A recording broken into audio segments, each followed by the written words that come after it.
오늘부터 시작되는 욥기를 통하여서 우리가 하나님과 나와의 관계, 또한 하나님과 나와의 관계만 있는 것이 아니라 악한 사단 마귀의 이 관계가 있음을 깨닫고 영적 승리하는 삶이 되시기를 바랍니다. 왜 나에게 이런 고난이 오지? 이 고난이 올 때 우리는 생각해야 할 것은 먼저 하나님과 나와의 관계입니다. 하나님과 나와의 관계를 통하여서 내가 하나님 앞에 혹시 범죄한 일이 있지 않을까? 왜요? 죄의 삭은 사망이기 때문입니다. 그래서 하나님과 나와의 관계에서 이 죄성을 찾아야 하고 그 죄를 회개할 때 고난이 떠나가는 경우가 있습니다. 또 두 번째는 사탄의 관계입니다. 사탄이 우리를 끊임없이 하나님과의 관계를 끊기 위해서 우리를 하나님께 신뢰성을 잃어버리기 위해서 고난을 주고 있다는 사실입니다. 그래서 이 고난 속에서 하나님을 더욱더 붙드는 믿음이 필요합니다. 이것이 바로 믿음이라는 사실입니다. 욥, 그는 하나님께서 이렇게 평가하십니다. 욥기 1장 1절입니다. 우스 땅에 욥이라 불리는 사람이 있었는데 그 사람은 온전하고 정직하여 하나님을 경외하며 악에서 떠난 자더라. 아멘. 그 사람은 온전하였다, 정직하였다, 하나님을 경외하였다, 악에서 떠난 자다. 이러한 평가를 받을 수 있다면 거의 완벽한 사람입니다. 이 욥, 어쩌면 이 사람을 통하여서 하나님의 은혜만, 능력만, 역사만 나타나야 합니다. 그런데 이 욥에게 고난이 찾아오기 시작합니다. 그는 온전하였습니다. 정직하였습니다. 그리고 그 정직함이 어떻게 나타났느냐? 하나님을 경외하며 악에서 떠난 모습으로 살아간 그의 삶이란 겁니다. 그 삶에게는 우리는 생각합니다.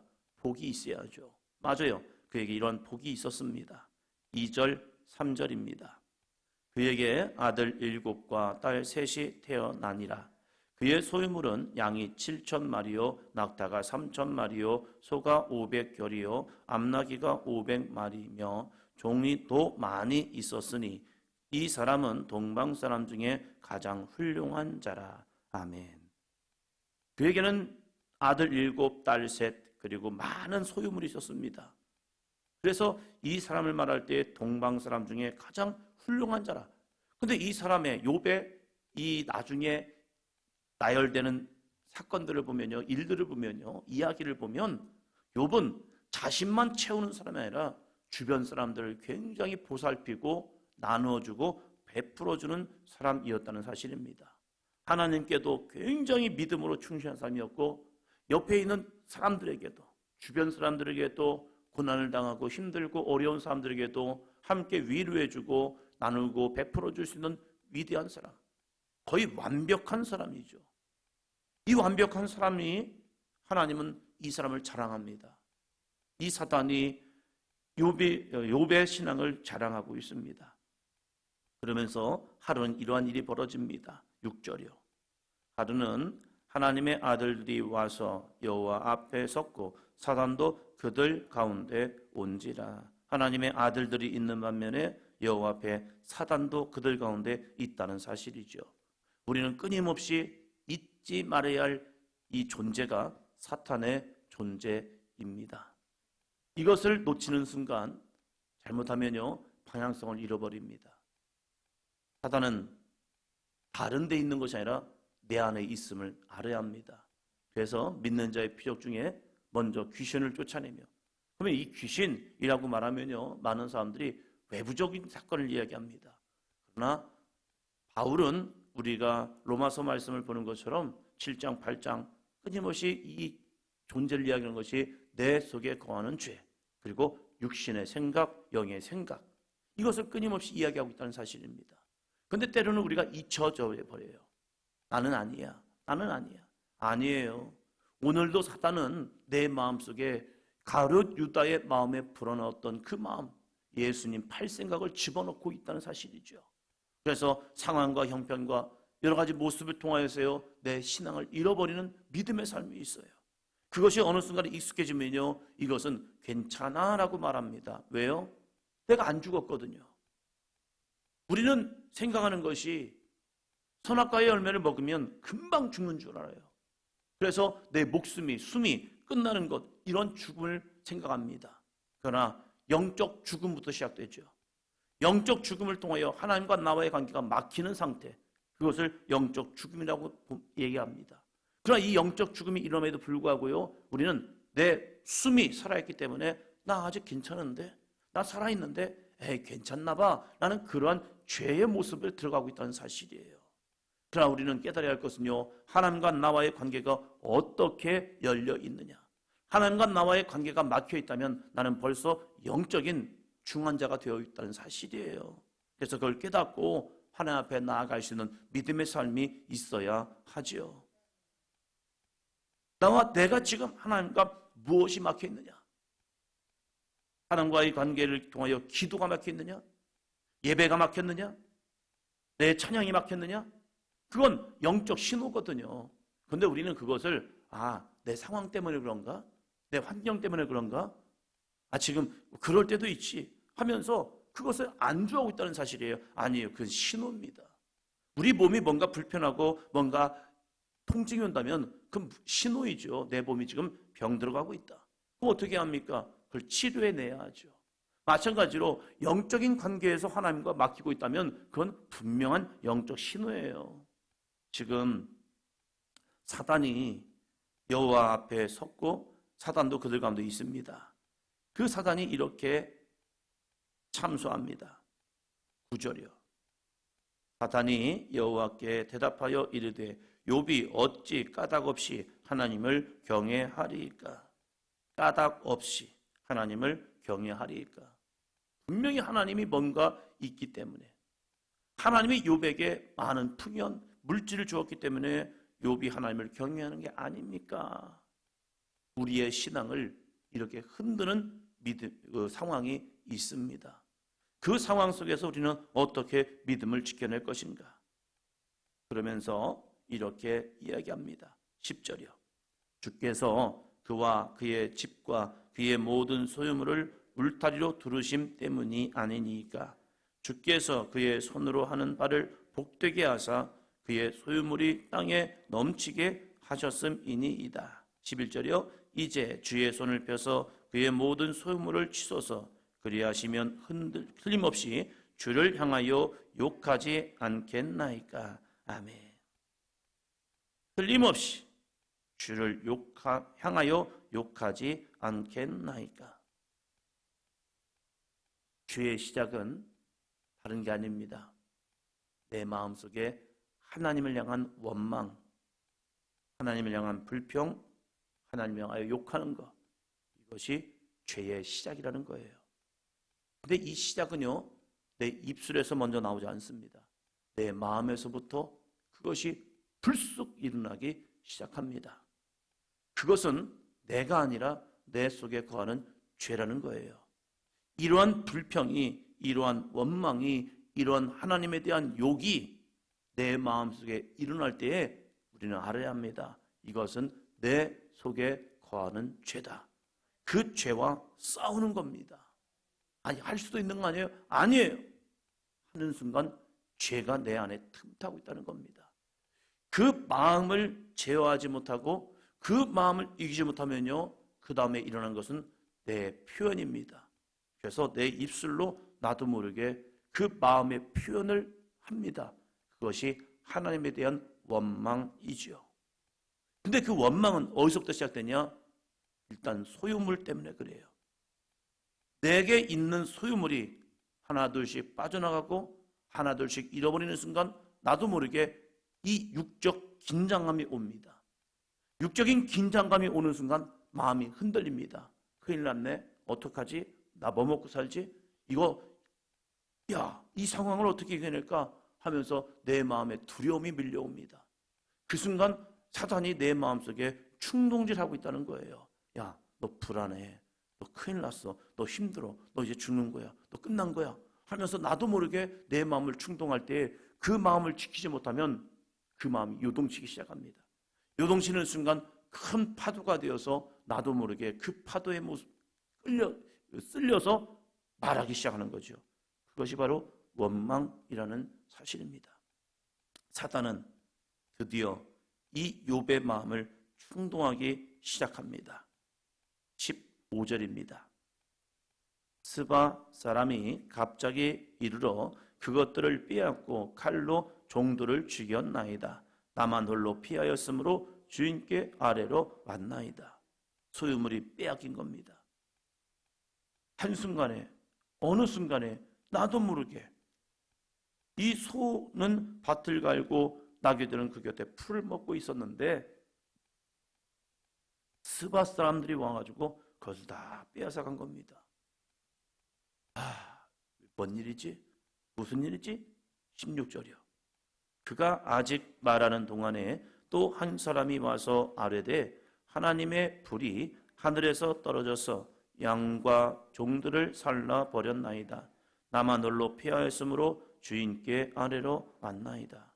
와, 이게 웬일이에요? 사람들이 자기들의 이 재산을 빼앗아 갔습니다. 그런데 이어서 벌어진 사건을 보면요, 하나님의 불이 하늘에서 떨어져서 양과 종들을 살라 버렸나이다.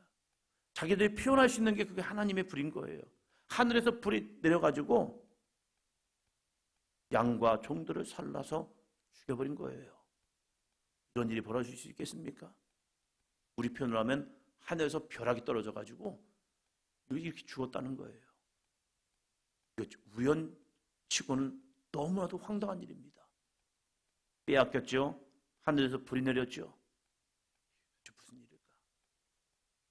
정신을 차릴 수가 없습니다. 그런데 또 이러한 일이 벌어집니다. 18절이요.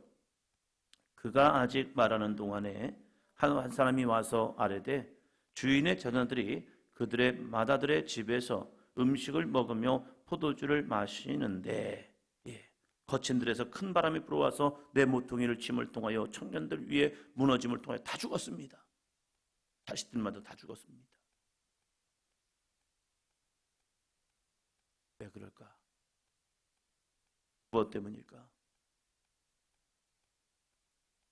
생각할 수 없습니다. 이러한 상황이 벌어지면요, 나도 모르게 내 본심이 나오기 시작합니다. 그런데 이 욥은요 이렇게 합니다. 20절이요. 욥이 일어나 겉옷을 찢고 머리털을 밀고 땅에 엎드려 예배하며, 겉옷을 찢고 머리털을 밀고 땅에 엎드립니다. 그리고 그가 한 것은 예배입니다. 놀라운 일이죠. 어떻게 이런 일이 가능할까? 이런 상황이 오면 자연스러운 것은 원망과 불평입니다. 누군가 나를 때렸을 때에 아! 하는 건 당연한 거잖아요. 그리고 그 다음에 일어나는 것은 내 안에 있는 화입니다. 그래서 왜 그러냐고, 무엇 때문이냐고. 이런 것은 어쩌면 당연한 이치일진데 욥은 이러한 환란이 자기에게 확 들이닥쳤는데 그가 한 것은요, 일어나 겉옷을 찢고 머리털을 밀고 땅에 엎드려 예배하였다. 예배 뭡니까? 나를 드리는 겁니다. 예배는 그냥 하나님 하며 찾는 것이 아니라 예배는 로마서 12장 1절처럼 너희 몸을 하나님이 기뻐하시는 거룩한 산 제물로 드리는 겁니다. 어떻게 이러한 상황에서 예배하지?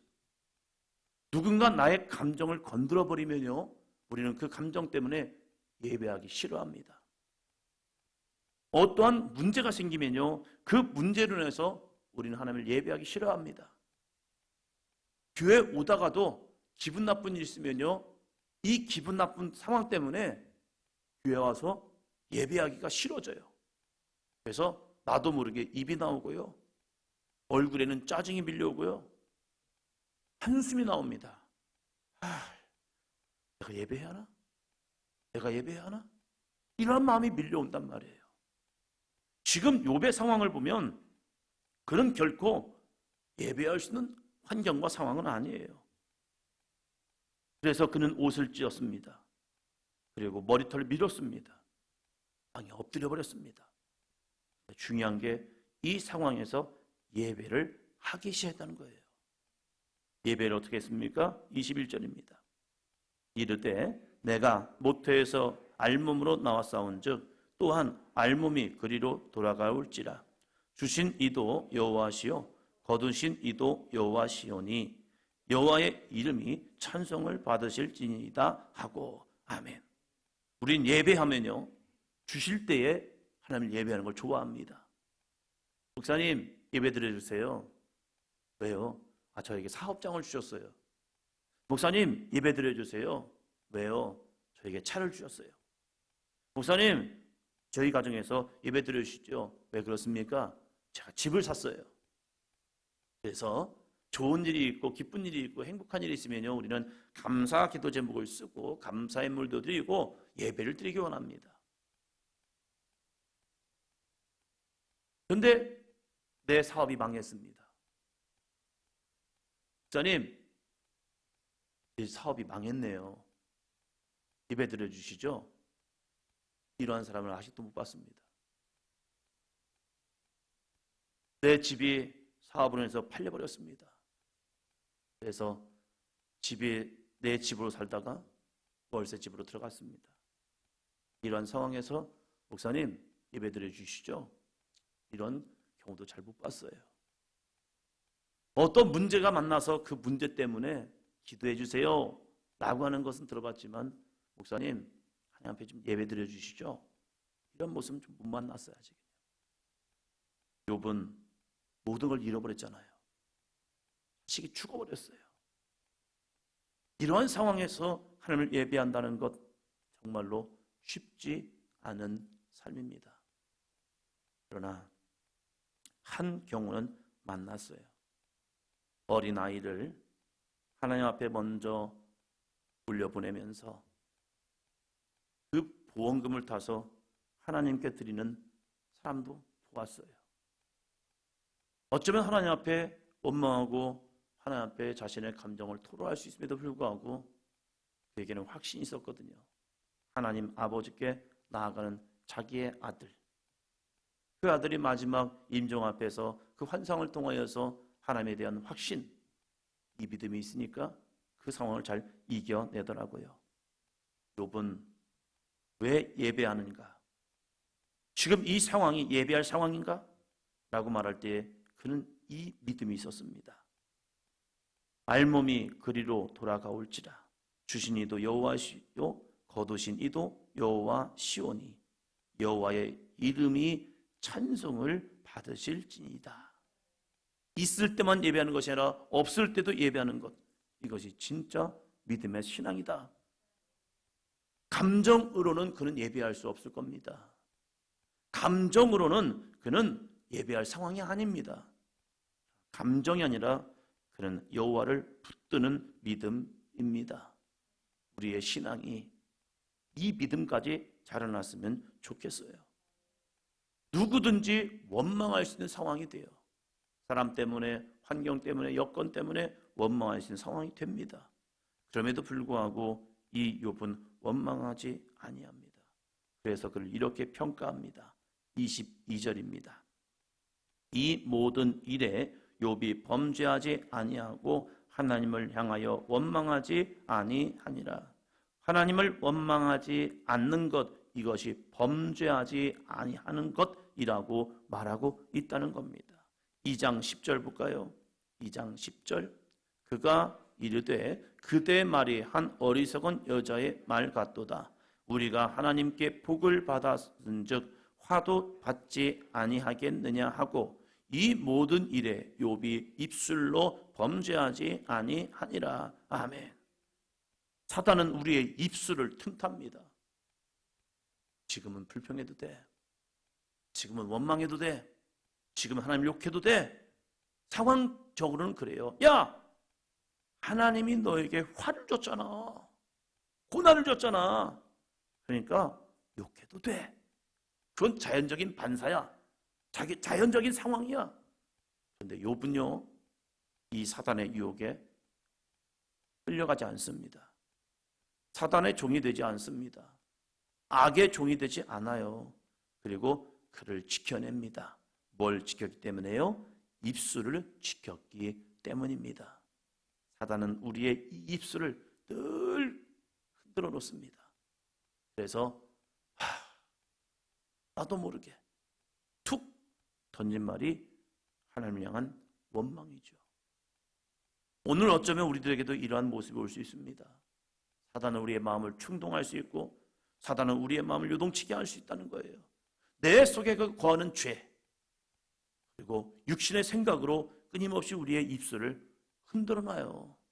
그래서 툭 던진 말이 짜증일 수도 있고 불평일 수도 있고 원망일 수도 있고 저도 그렇더라고요. 그럴 때 저희 아내가 얘기합니다. 여보, 얘기하면요 요즘은 바뀐 게 그겁니다. 예전엔 변명을 많이 했어요. 그게 아니라 근데 요즘 제가 깨닫는 것은 저희 아내가 저를 잘 보고 있는 거죠. 그럴 때 아내의 말을 좀 들어야겠다 싶어가지고 집사람이 왜 짜증내냐고 그러면 그러네 미안하네 그래서 미안해요 그럽니다. 한 번은 제가 침대에 누우려고 했는데 제자리에 꼭 잘 안 누워 있어요. 그래서 비켜보라고 그랬더니 왜 그렇게 말하냐요. 왜 그렇게 말하긴 내가 누워야 할 자리 있으니까 비키라고 그랬죠. 그랬더니 좀 부드럽게 말할 수가 없네요. 그러게 그랬죠. 옆으로 좀 가주세요 그랬죠. 그렇게 하래요. 그래서 그때부터 그렇구나 비키라고 하는 게 아니라 옆으로 좀 가주세요 이렇게 하는구나. 그래서 바꾸어 가고 있는 거예요. 전 당연한 줄 알았어요. 비키라는 게 비키라고. 그게 아니구나. 옆으로 가달라고 하는 게 맞는 거구나. 똑같은 말이지만 어떻게 표현하느냐는 다르더라고요. 우리가 하나님 앞에 어떻게 표현하느냐 그것이 죄가 될 수도 있고 그것이 우리의 의가 될 수도 있다는 사실이에요. 똑같은 상황 속에서 하나님을 정말로 예배하는 자, 그 신앙은요 어떻게 이 상황에서 욥은 예배할 수 있었을까? 평소에 그는 예배자였습니다. 평소에 그는 진정한 예배자였기에 이 고난 속에서도 환난 속에서도 하나님을 예배하는 자가 된 겁니다. 그 힘든 상황에서 아내마저 하나님을 욕하고 죽으라고 하는 이 상황 속에서 그에게 위로자들이 옵니다. 11절이요. 2장 11절. 그때 욥의 친구 세 사람이 이 모든 재앙이 그에게 내렸다함을 듣고 각각 자기 지역에서부터 이르렀으니 곧 대만 사람 엘리바스와 수아 사람 빌닷과 나아마 사람 소발이라. 그들이 욥을 위문하고 위로하려 하여 서로 약속하고 오더니 그들이 위로하고 약속하러 왔습니다. 그 위로는 무엇이었습니까? 13절이요.